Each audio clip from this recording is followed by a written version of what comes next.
Halo, assalamualaikum warahmatullahi wabarakatuh. Sahabat, ketemu lagi dengan saya Duria. Kita di acara Figura Pertanian Inspirasi Penggerak Nusantara, tempat di mana gagasan bertumbuh, inovasi bersemi, dan semangat pertanian terus bergerak maju.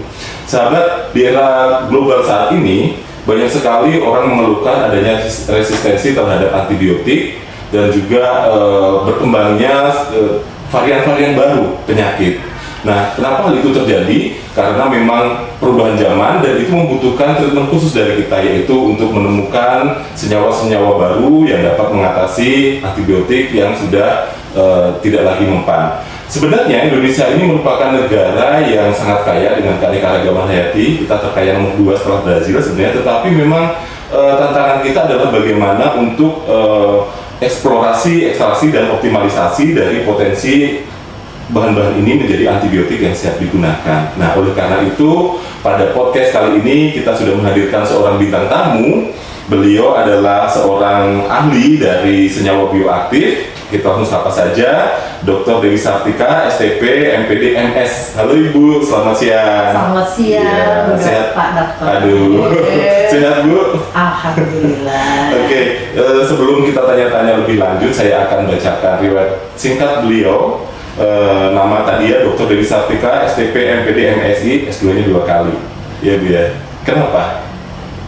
Yang pertama kesasar. Kesasar. Ada kejepit. Oke. Yang kedua baru keilmuan, ya ilmu tangan. Oh, jadi ini yang di Universitas Negeri Padang dulu, Iya. baru kemudian yang di IPB. Oke, baik. Beliau lahir di Tanjung Karang 20 Desember 1970. Jangan lihat umurnya, tetapi lihat penampilannya masih seperti milenial. Mungkin karena memang banyak mengkonsumsi obat-obat herbal yang banyak mengandung bioaktif sehingga awet muda ya Bu ya. Baik, beliau ini menyelesaikan S1 di jurusan Teknologi Hasil Pertanian Universitas Lampung, kemudian melanjutkan di S2-nya 2 tempat. Yang pertama adalah Ilmu Pangan di IPB, kemudian yang kedua Manajemen Lingkungan di Universitas Negeri Padang. Kemudian S3 beliau adalah pengelolaan sumber daya lingkungan, kembali ke IPB. Ya, memang cinta IPB ya Bu ya. Nah, saat ini beliau adalah dosen pada jurusan Teknologi Hasil Pertanian, Fakultas Pertanian Universitas Lampung, dan beliau ini merupakan dosen yang berprestasi dan produktif. Sampai saat ini sudah ada 12 karya buku, termasuk beberapa di antaranya sudah kami hadirkan di sini Bu. Bisa ditunjukin salah satunya. Nah, ini mungkin ada beberapa hasil penelitian yang dibukukan oleh beliau. Kemudian beliau juga telah menghasilkan 23 hak paten. Nah, contoh-contohnya adalah produk-produk di sini. Ini adalah bentuk-bentuk dari beberapa hasil penelitian beliau yang kemudian diwujudkan dalam bentuk produk ya Bu ya. Dan kemudian beliau juga pernah menjadi dosen berprestasi. Ini urutan pertama nih untuk kategori Saintek ya Bu ya. Tahun 2023. 21. Baik. Baik Ibu, sebenarnya langsung saya kita ke pertanyaan, apa sih itu komponen bioaktif itu Bu sebenarnya? Sebenarnya suatu senyawa ya dari komponen-komponen biologis yang mempunyai aktivitas ya, aktif dalam bidang tertentu ya. Jadi bisa seperti antioksidan, antimikrobal lambung, kemudian antibakteri, anti kanker, dan lain sebagainya. Jadi itu itu penting. Itu biasanya ada di tumbuh-tumbuhan gitu. Dan harus berasal dari tumbuhan atau makhluk hidup lah ya Bu ya. Karena bio ya. Bio. Okay. Nah, kemudian Bu, sebenarnya sumber daya apa saja yang potensial mengandung senyawa senyawa bioaktif ini? Sebenarnya karena saya nyorotinnya dari tumbuhan ya. Itu sebenarnya dari ekstrak tumbuhan itu, seluruh ekstrak tumbuhan itu bisa menjadi mengandung komponen bioaktif. Dari akar, kemudian batang, daun, kemudian bunga, buah, kulit buah, dan semuanya itu ternyata potensial untuk kita eksplor dan bisa kita hilirisasi menjadi produk-produk yang bermanfaat. Sebetulnya Ibu, apalagi kita ini kaya sekali dengan keanekaragaman hayati ya. Gak ada habisnya kalau kita eksplorasi ya Bu ya. Seharusnya kita kaya semua, karena memang kita di sekitar kita punya semua itu. Iya. Nah, sayangnya Bu, saya baca juga ternyata kita itu masih impor bahan baku obat 90% ya Bu ya. Sayang sekali ya, padahal kalau kata Bu Dewi tadi kan banyak sekali potensinya. Bisa dikasih contoh Bu, mungkin apa yang udah pernah Ibu teliti dan apa bioaktifnya apa, mungkin bisa dikasih contohnya di sini? Iya sebenarnya ini kelompok gandapura dengan daun bidara kombinasi aja itu sebenarnya dia jadi antibakteri. Segala macam antibakteri kita cobakan di zona hambat itu terhambat. Dan kita aplikasikan untuk luka-luka yang bernanah itu kering. Termasuk juga ketika kita masuk angin kita urut dengan ini minyak ini, ternyata ester dan senyawa aromatik ini bikin segar gitu. Kayaknya kayak menyumbang itu loh hormon ini kita endorfin, serotonin itu hormon bahagia gitu. Dan minyak asirinya tadi ya. Minyak asirinya. Selain itu apa lagi? Ini kayaknya banyak nih produknya. Jadi sebenarnya saya eksplor yang rempah-rempah. Ini udah dibukukan kan, jadi komponen dia rempah-rempah. Nah, seperti misalnya kayak ini daun-daun jeruk gitu ya. Daun jeruk ya? Iya, daun jeruk, jeruk purut, jeruk limau, semuanya kita eksplorasi gitu ya. Kan sekarang lagi booming ini. Sebenarnya kita makan daun itu tuh, makanya kita ngerasa kalau makan nasi dengan daun jeruk itu kan segar. Jadi imun booster tumbuh. Kemudian antibakteri juga. Sebenarnya antibakterinya itu ngademin di dalam perut ya. Mikroflora normal kita itu yang jadi apa namanya stabil ya di situ. Flora-flora yang patogen itu dilepas. Jadi seperti itu. Jadi kita buat seperti ini, kemudian ini bisa kita untuk instan ya. Jadi kalau ibu-ibu yang ini pengen makan nasi anget dengan daun jeruk, tinggal tabur. Di mana cara dapat produk ini? Itu yang boleh pesen ya. Sebenarnya di THP ya. Ada ya? Ada. Bisa pesen order ke Bu Dewi? Iya, boleh. Gitu. Keren sekali ya, langsung diaktualisasikan dalam bentuk produk ya. Nah, Bu, sebenarnya tadi kan Ibu bilang cerita bahwa sebenarnya senyawa bioaktif ini ada di bagian tanaman apa saja tadi kan ya. Jadi bisa diceritain Bu, bagian daun biasanya apa kandungannya, akar apa, umbi apa? Betul. Kayak misalnya contoh aja nih ya. Kayak jahe, kunyit, itu tuh punya dia kandungan aktifnya. Kalau jahe itu zingeronnya, zingeron itu sama antimikroba juga, komponen bioaktif juga, antioksidan pun kaya juga, riboflavin dan lain sebagainya. Maka tapi satu ya, Tuhan itu adil juga ya. Dia menciptakan bahan-bahan ini juga dengan kekurangan. Jadi kita nggak boleh juga makan karena komponennya banyak di situ. Makan banyak boleh juga ya. Karena dia ada komponen anti nutrisinya. Vitamin, asam pitat masih ada. Gitu. Jadi mungkin kayak manusia juga punya kelebihan dan kekurangan. Jadi memang ada. Kalau di Indonesia belum ada aturan regulasinya bahwa sekian batas minimal yang dikonsumsi, di luar itu sudah diatur. Nah di FDA ya, Food Drug Administration gitu. Jadi memang harus ada yang misalnya seperti ini sebenarnya yang saya kemas itu memang udah batasan ya. Batasan artinya dia kita konsumsi itu kalau misalnya 3 saset itu cukup, nggak boleh lagi lebih dari itu. Jadi ada takaran yang bagus untuk tubuh kita. Iya, SNI-nya ya gitu kan. Karena walaupun dia herbal, tetap aja ada zat-zat yang sebenarnya tidak bagus kalau masuk ke tubuh kita. Betul. Dia kalau dalam konsentrasi rendah masih mensupport, tapi kalau udah konsentrasi tinggi dia menjadi racun gitu. Nah itu yang kayak gitu. Nah mungkin ada juga nih Bu sahabat figur yang bertanya, kira-kira apa sih ciri-ciri tanaman itu yang kaya akan bioaktif? Nah kalau bioaktif, kalau antioksidan dia berwarna-warna cerah. Oh kalau cerah itu antioksidannya banyak. Kemudian kalau antibakteri? Kalau antibakteri itu aromatis yang tinggi itu pasti antibakterinya kayak misalnya bawang, terus bawang merah, bawang putih itu seluruh seluruh bakteri itu terhambat di zona hambatnya. Nah sama dengan kayak bunga waru, itu kan dia aromatis juga. Yeah. Terus sama mint, itu aromatis. Mint. Itu tuh zona hamatnya nggak di sana. Jadi kalau antimikroba alami itu ditandai dengan aroma-aroma yang keras itu, sehingga dia punya ciri-cirinya ya. Oke, menarik sekali ya. Berarti untuk mencari antioksidan, cari sayur-sayuran atau buah-buahan yang warnanya cerah, antibiotik untuk yang aromanya kuat. Terus ada anti apa lagi nih? Iya, antibakteri ya.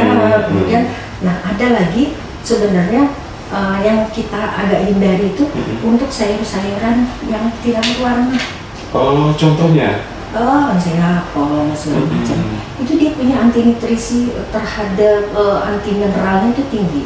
Jadi dia menghelat kayak apa namanya CA dan lain sebagainya. Padahal itu penting untuk tubuh kita. Ya, jadi diciptakan yang cerah-cerah itu yang membahagiakan. Oh begitu ya, memang Tuhan udah kasih petunjuk ya. Iya, yang cakep-cakep itu ternyata membahagiakan.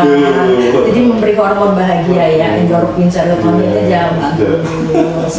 Lalu sahabat, ternyata kita selama ini mungkin sama kayak saya, ada yang salah. Saya pikir makan sayuran apapun itu sehat, begitu kan, dia termasuk tadi yang nggak berwarna kok apapun, oh ini sehat, seratnya banyak. Tetapi ternyata kalau memang kita sudah hadirkan ahlinya, baru kita tahu bahwa ada loh sayur-sayuran yang justru tidak boleh terlalu banyak dimakan ya, boleh, tapi kalau dalam takaran sedikit ya. Oke, iya, menarik sekali Ibu ya. Kemudian, nah ini Bu, saya tanya, selain tadi ekstrak-ekstrak ini, apalagi yang warna ini apa nih, produk apa nih Bu yang? Yang ini ekoenzim. Oke, enzim. Oke, bisa diceritakan sedikit Bu, apa itu ekoenzim? Jadi ekoenzim itu adalah sebenarnya proses fermentasi dari limbah-limbah ya sebenarnya. Yang kita ambil ini cantik kan, karena kita ambil limbah kulitnya. Limbah kulit buah. Dari kulit buah.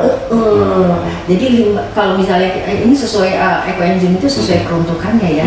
Kalau misalnya sampah-sampah ya untuk pupuk dan lingkungan oke. Tapi yang untuk kontak dengan tubuh, maka yang ini juga yang bagus juga bahan-bahannya. Nah ini sejenis juga ya, namanya yang kayak cuka apel. Itu prosesnya hampir sama.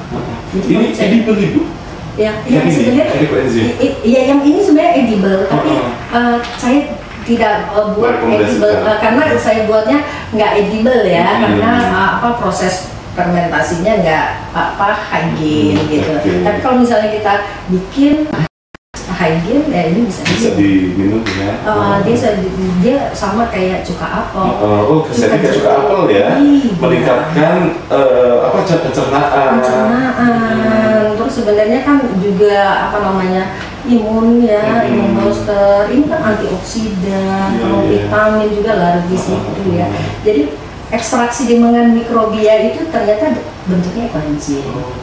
Kalau ekstraksi dengan kimia mungkin bentuknya itu tadi ya, ekstrak serbuk seperti ini ya.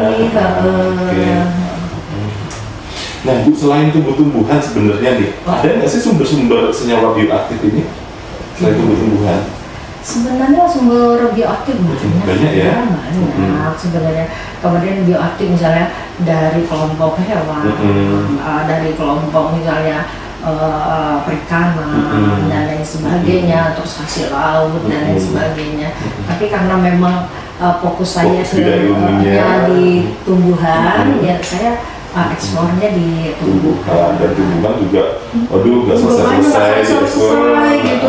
Ini aja sampai jenis rempah-rempah aja ini ya. Terus kayak ada tumbuhan fitofarmaka itu sebeling sebenarnya itu turunannya juga banyak banget itu.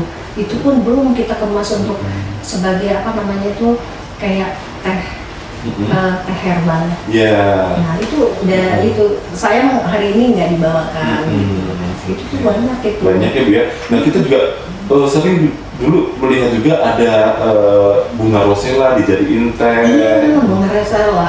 Nah itu memang sebenarnya efektif juga Ibu ya, kandungan karena kan warnanya cerah tuh, ada antioksidannya gitu ya. Tinggi gitu. Sama juga saya tuh sampai saking niatnya ngelihat itu daun-daun yang di Unila ini ada ya, daun ungu, daun merah yang di taman itu tuh ternyata antioksidannya juga tinggi, antimikrobanya juga tinggi, tetapi taninya tinggi juga, jadi nggak untuk konsumsi. Tapi untuk misalnya perawatan, terus untuk antimikroba yang lain itu is okay, karena itu tinggi. Taninnya tadi ya Bu ya. Kalau tanin itu kenapa? Untuk efek buruknya ke badan Bu tanin? Pahit rasanya. Pahit. Dan kalau kita campur itu kan ada aftertaste di produk kita. Itu kan yang gentir kan nggak enak. Nanti kita malah hormon bahagia gitu. Selera makan nggak ada. Jadi sakit. Sebenarnya bukan karena itunya, tapi ya itu kan gangguan. Nih Bu Dewi, ini kan publikasinya udah banyak banget ya Bu. Bisa diceritain ini Bu, publikasinya yang temuannya paling menarik. Iya, biar para sahabat Figura ini bisa terinspirasi. Iya, mungkin dari pertama ya. Jadi waktu dulu itu saya itu konsum sebenarnya yang sederhana dari singkong tuh. Singkong tuh dari akar, batang, kulit batang, daun itu baik singkong makan, singkong karet, singkong racun itu diteliti.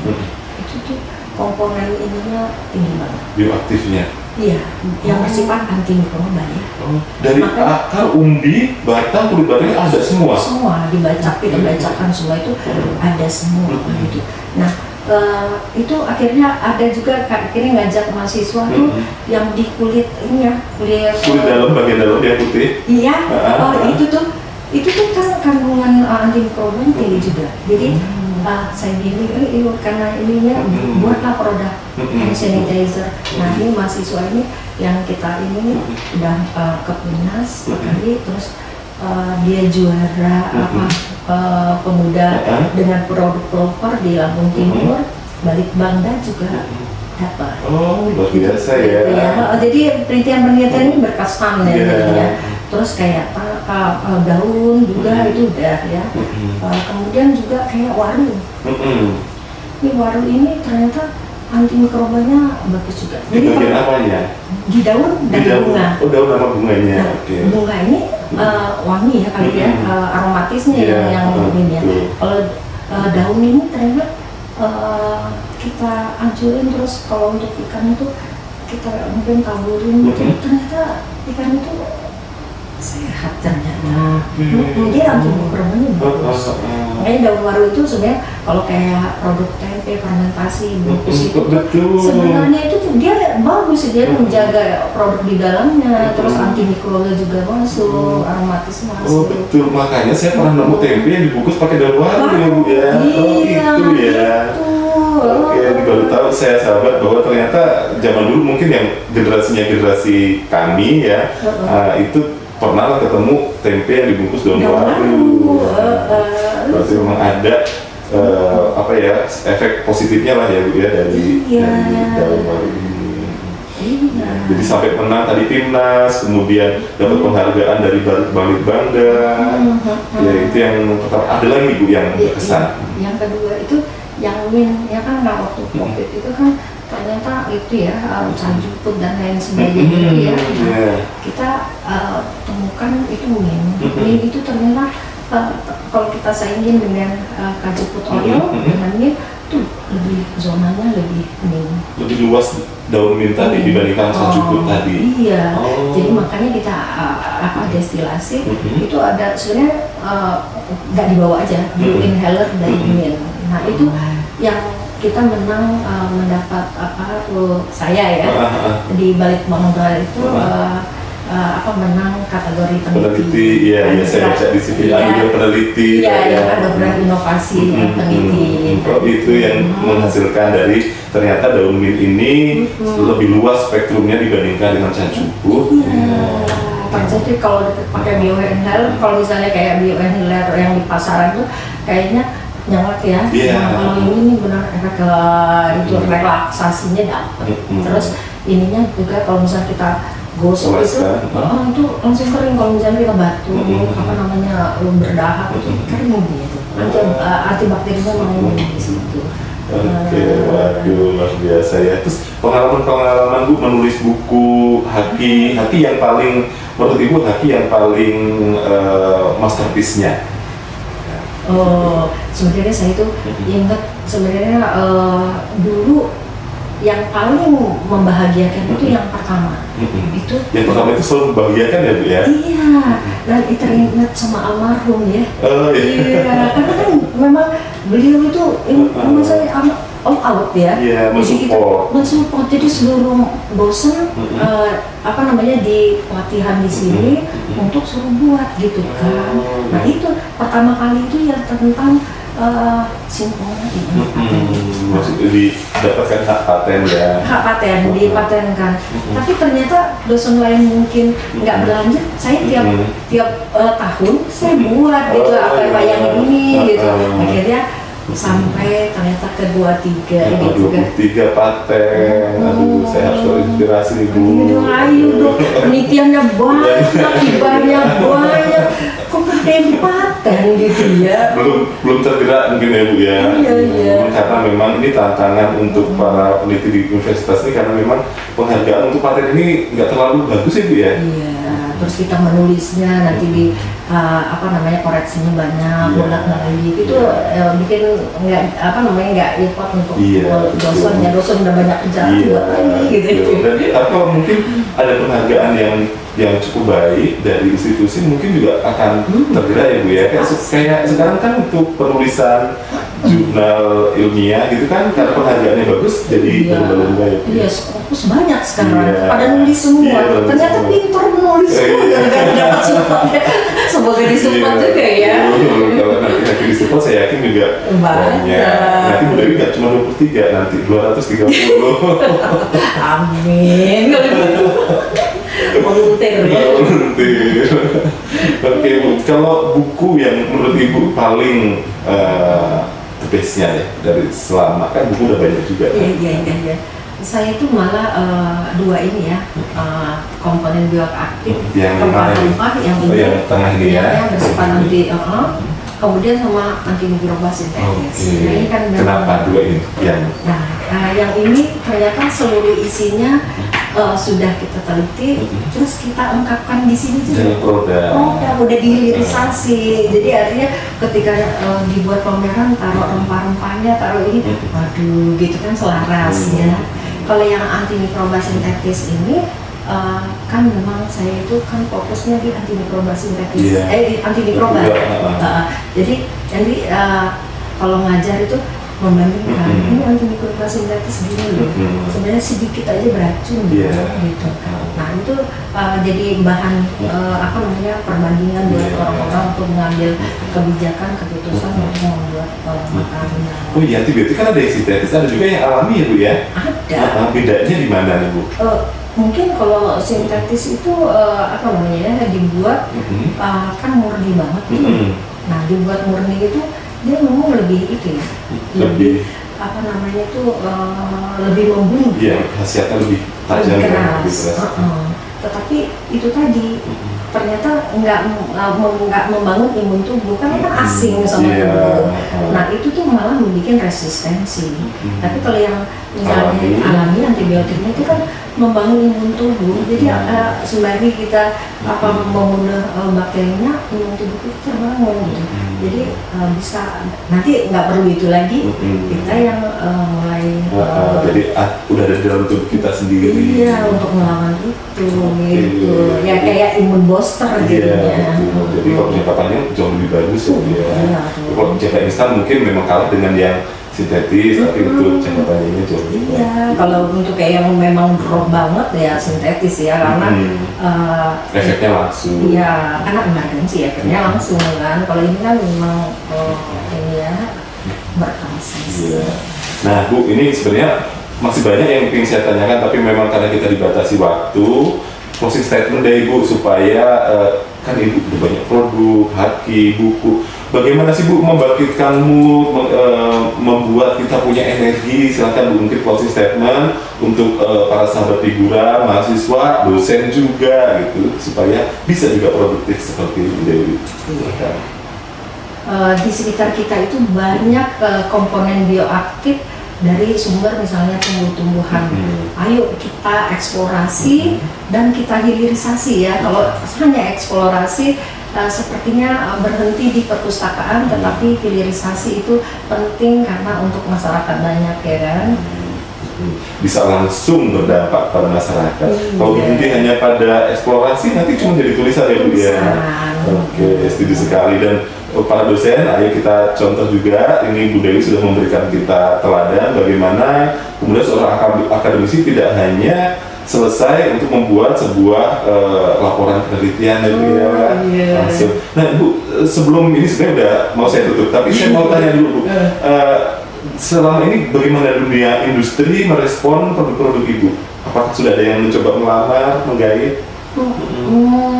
Sebenarnya apa namanya? Kalau saya sendiri belum ya, mungkin ininya ya. Tetapi Pemda-Pemda ya, yang kayak di Pemda itu yang di kemarin kan mungkin pertanian juga punya kerjasama yang bawang merah berjaya, bawang putih berjaya. Oh iya. Nah, mereka setelah after panen itu mereka bilang mau pakai apa gitu.